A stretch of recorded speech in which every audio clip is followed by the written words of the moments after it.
Coucou tout le monde, alors je vais pas vous mentir, les cours, les conférences me manquent un petit peu et je me suis dit que je pourrais tout simplement transmettre quelques petites connaissances par des vidéos qui j'espère vous plairont, des vidéos toujours en lien avec l'histoire de notre région, l'histoire de la Lorraine bien sûr, et qui vous présenteront des petits objets insolites ou qui du moins ont marqué l'histoire de notre belle province. On va commencer aujourd'hui avec un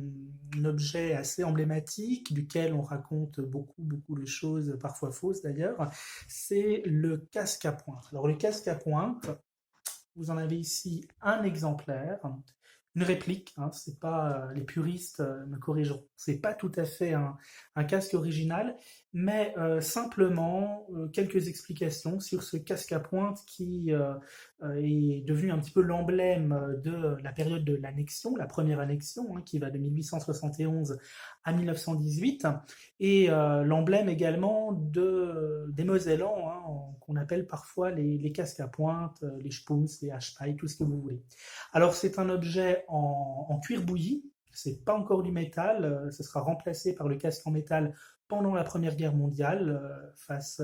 aux nombreux morts que l'armée allemande aura bien sûr à connaître. C'est surtout un objet qui a une haute valeur symbolique, puisque vous voyez sur le devant du casque l'aigle prussien, c'est un aigle donc allemand, symbole de l'Allemagne, avec la devise Mit Gott für Kaiser und Vaterland, donc ce qui veut dire avec Dieu pour l'empereur et pour la patrie, et deux lettres que vous voyez peut-être si je zoome un petit peu, alors c'est bien sûr à l'envers ici, mais FR pour Fridericus Rex, le roi Frédéric de Prusse, qui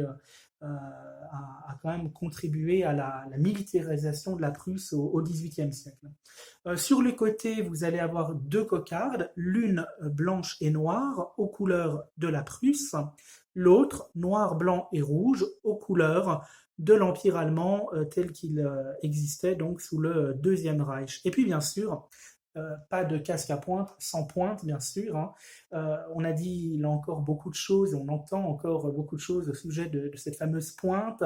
Alors la fonction première et essentielle de cette pointe, c'était de dévier les éventuels projectiles et notamment les coups d'épée, puisqu'elle a une forme assez évasée, et les coups de sabre et d'épée vont ripper sur le côté en fait du casque. Voilà, c'était la petite minute culturelle Lorraine et Mosellane. J'espère que cela vous a plu. Et puis, on se retrouve tout bientôt pour d'autres rendez-vous autour d'objets qui ont marqué l'histoire de la Lorraine.